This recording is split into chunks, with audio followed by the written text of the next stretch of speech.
During the second console generation, many went back to the format of having swappable games to be sold separately, like the early days of the first generation.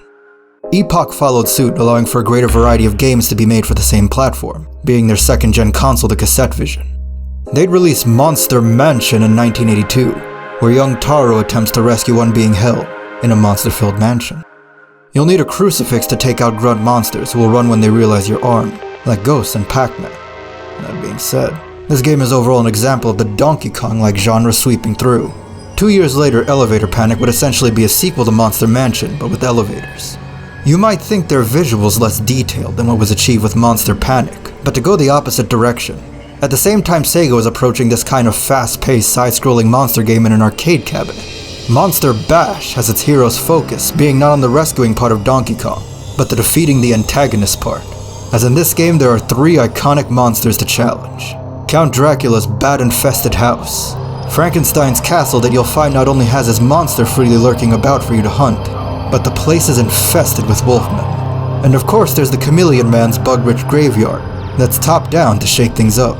Imagine Donkey Kong being able to freely move about. That's what this game does, giving you more to keep track of like a true duel in these environments. If you're up for a slower-paced horror game though, this is also when Atari released quite the impactful horror game for their console. Beware, playing Atari can be pretty hair-raising. I'd preface this with a flashing light warning because 1982's Haunted House is about exploring in the darkness with only the sound and flashes of lightning through the window briefly illuminating the environment, as well as the small illumination of a match. The idea of exploring in a pitch-black house at night infested with tarantulas? Now that's scary. And when thinking of ways to only draw what's necessary in a game, having only the player's expressive animating eyes is an impressive idea to me. The game is about a magic urn that was the heirloom of the first family of Spirit Bay. During an earthquake in 1890, it shattered into pieces that the townsfolk believe were kept by Zachary Graves. He wasn't very liked in the town. He was an introvert who would spend most of his life in his decaying 4-story house before passing, with his residence being condemned. Urban legends that it's haunted would emerge, but so would the tale that the scepter old man Graves carried was so he could ward off spirits, which is where you come in. You were to enter the condemned tarantula-infested house in complete darkness, some of whom's rooms haven't been entered in 50 years, and perhaps find this scepter, hoping it protects you so you could finally try to find this urn of legend. With one hand being used to hold matches, you could only hold one thing at a time in the other. For example, having to drop the scepter to pick up a key to unlock a door. Should have come more in pockets. Or perhaps they're full of matchbooks that are also under your arms and filling your shoes. For a task so daring you can be easily startled, as encountering anything can blow out your match, and anything from bats to spiders touching you can fatally scare you. Interestingly, the scepter is better than the legends say, as it will ward off anything from the one ghost to bats and spiders on the easier difficulties. Must be a bug zapper. This is also one of the earliest horror games I've seen that has so many difficulty modes. There's 9 difficulties in total, including a trading mode that illuminates the entire mansion, allowing you to see everything. And these modes can affect everything from if there's any locked doors at all to the floor plan changing. The game in general felt fairer than I'd expect, like the music playing high notes when ascending stairs, and low notes when descending them. It's also nice that the camera scrolls with you, with each floor being their own loading area instead of each room being a play area that you have to load into. After finding all the pieces of the urn, you can make a mad dash out of there to see how you scored, which takes into consideration how many matches you've used, as well as how many of your 9 lives. Even without the advantage of the most popular home console of the second generation's install base, I can see why this game has stood the test of time as a popular horror game that I've seen brought up so often. And I think the idea of people considering it more horror than Monster Bash is an example of horror being used interchangeably with the word scary, which is something I noticed more in recent years. As I've always known it, horror refers to the intense feeling of fear, shock, or disgust, and when used as a genre also categorizes the use of horror iconography, like using universal monster designs for something like Monster Bash that isn't necessarily trying to evoke the feelings of horror, but celebrate how cool its designs and settings are. A good example being that to most people, House of the Dead is not scary, but it is a horror game. I say good example because it's one commonly agreed upon, but there's games with much less consensus. Lucifer's Realm is a game where you find out your paperwork has gotten mixed up, and instead of going to heaven, you go the opposite. Or you find out that a former leader of whose silver tongue was matched only by the devil raised the question of if the devil's ability to get people behind him could be surpassed over the millennia of people coming in. with you entering an underworld where you might be shocked to find Satan is no longer the ruler, as he had once lost the war to a new empire, not letting that undermine his own silver tongue. He asks you to join his rebellion in exchange for promising to fix your mistaken sentence. But how much do you trust this? Now this game sounds like a dark comedy, but with the imagery you encounter, I can see why people also call it a horror game, and it is quite the horrifying situation to find yourself in. But so is Lunar Lander, and I wouldn't consider that a horror game. Here's the thing. Anything can be horror to someone, which is why I never scoff at something being referred to as a horror game. Those genres that refer to gameplay have stricter definitions for. Perspectives like first person are as strict as genres get.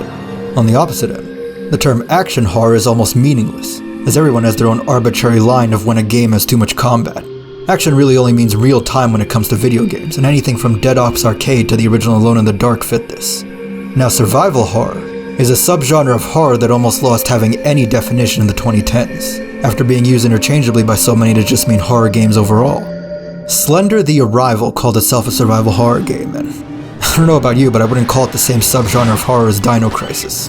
And it wasn't uncommon at the time for people to interpret the term survival horror to simply mean a horror game where the goal is to survive dying, labeling every horror game where you could die a survival horror game. Now let's try to define it. Originally, survival horror as a genre gained traction because they were horror games where you can fight back, with satisfying combat that refreshingly distinguished survival horror from both horror games where you're powerless, and ones where you're too powerful to worry. To make it simple, survival horror meant Resident Evil clone. And I still think that's the best use of the term because any broadening beyond that will make it a meaningless distinction from any other type of horror game. The point of a subgenre is to specify what kind of horror you're talking about. So do you consider a game to be a Resident Evil 1 through 8 clone? If no, then it wouldn't be a survival horror, and I'm glad that use of the term came back around after the 2010s. It's coming back around anyway. And again, the definition of genres is subjective. The reason I'm doing this is to let you know which definition I go with, so you could better understand what I mean when I use the term. Within the context of the original marketing term, the world of survival horror was a challenge to survive this specific gameplay style of limited ammo, healing, and even saves. As opposed to any game where you can die, it was the survival genre as in a resource management game. I got a shotgun. The core of survival horror is how limited supplies affect the thrill of combat. Without the limited supplies, it wouldn't be survival horror. And without the combat, it also wouldn't be survival horror. ASCII's AX series are collections of games, with 1981's AX2 being alien-themed. You have Steel Alien, which is like Space Panic, but instead of the goal being to get every alien into a hole, that's just to defend yourself as you find all the money. Dual Alien, the twist is that you're controlling two people on the left and right board simultaneously, with the aliens moving independently, forcing you to strategize how every movement affects the other you. In the Woods has you exploring poisonous woods to collect diamonds, but without the ability to stop moving. It's like navigating a car through a multi-story parking lot with no brakes. The Dante's Inferno of AX2's Divine Comedy is Nostromo, where you break through walls to get material out of rooms without being grabbed by a seemingly invincible pursuer. This game is looked back upon more than the other games in this collection because it was sometimes called the first survival horror game, like Hunt the Wumpus is, though I'd lean more toward a Wumpus game holding the title because I consider Pac-Man survival horror before this game. Nostromo, on the other hand, is a Clock Tower, Outlast-style game. Back in the 2010s, I never really heard of an accepted name for this subgenre of horror games, but nowadays I hear them referred to as chase games the most, which makes me happy. The convenience of having defined subgenres is to sum up what you're looking for within a genre to sort if it's a horror game like Ju-On, Evil Within, or White Day. Because if you're in the mood for one, they're probably not going to scratch each other's itch, so I find it beneficial to categorize them in different subgenres. If you want a top-down Dino Crisis, Nostromo's not it, but if you want a top-down White Day, it is. Now I've also seen Nostromo listed as an action-adventure, and I can't even ballpark what people consider that term to mean. I showed footage of the survival horror Wikipedia page to show how bloated consensus on the definition got in the 2010s. The one thing I consider to be an improvement is it less being considered a subgenre of action-adventure, which might be the most unproductive label in all of video games. While action can communicate real time, to be frank, the adventure part is becoming word salad. I doubt most people see Nostromo and think Advent. I think when games like The Curse of Crowley Manor were referred to as adventure games, it was to communicate their main meat was their unfolding plot, instead of communicating anything about gameplay. You're a Scotland Yard detective trying to solve a case with supernatural twists happening. What the gameplay of that looks like is not described in that. Not even if the adventure ever ends, which some adventure games generate their unfolding plot indefinitely. So does adventure communicate narrative progression? Nostromo doesn't fit that unless the unacknowledged story we make in gameplay or the existence of a premise makes every game an adventure game. Some people consider adventure to focus on exploration, which is not how I describe a single-screen top-down game with everything revealed, nor the Uncharted trilogy's keep going forward into the corridor-shaped level design. To others, the vibe of an adventure game is their MacGyver-esque puzzles. But is that how you describe Nostromo or Uncharted? Am I thinking too hard about this? Yes. But how useful is a label that incorporates every game from Crowley to Uncharted to Nostromo? The point of this tape is to explore more productive use of subgenres, and in the case of adventure, I'm not sure I see a use in the label anymore. You know what I mean when I say point-and-click game without the word salad of adventure, even in the case of Crowley Manor. My whole life I've seen people call graphical adventures text adventures and both simply text games, referring not to their display but their input, and I'm leaning more toward that being a far more useful description. Speaking of Crowley, I'll never forget someone saying they didn't want to watch Nick Crowley's videos because they were depressing scary, which is why they like Nuke's Top 5, which they find to be more their preference of light-hearted scary. Even within the subjective question of is a game scary, lies the further question of what kind of scary. Take something like 1981's NORAD for the Apple II, where you fend off nukes in a time of fearing World War III would break out. I can easily see why people consider this sort of nuclear fiction to be horror. Part of horror is dread. However, The Alien is also a management strategy game. You're managing a research vessel where a professor tells you the alien she was working on escaped, causing a lab animal breakout. Both this and NORAD are immediate danger whose consequences I imagine the visceralness of. Both cause tension and fear of failure to equal degrees to me. But I imagine most people see where I'm coming from in drawing a distinction between the feeling of dread in a World War III horror and the fear of a monster movie like The Alien goes for. Both are the fear type of horror, but different subgenres of fear. You might say it's the distinction between the dread in Mouthwash and the dread in Alien Isolation. The Alien and NORAD are the same gameplay genres, however, and that is usually easier to have a consensus on. The obvious example of having no consensus on a gameplay genre being RPGs, which is why I don't find it useful information to ever specify if a game is an RPG. Some people don't consider Witcher 3 an RPG. Capcom officially called Resident Evil an RPG, like a lot of previous games retroactively called survival horror. To different people, RPG means anything from if it has experience points and leveling up like Call of Duty. The player needs to play a role in how the story unfolds like RPG of the Year award winner, Detroit Become Human. It must have stat progression, party building, and strategy, like NCAA football, which Todd Howard cited as one of his favorite RPGs. And the games he's directed put a focus on providing tools to aid players LARP in the world, like home decorating, character creation, and relationship mechanics.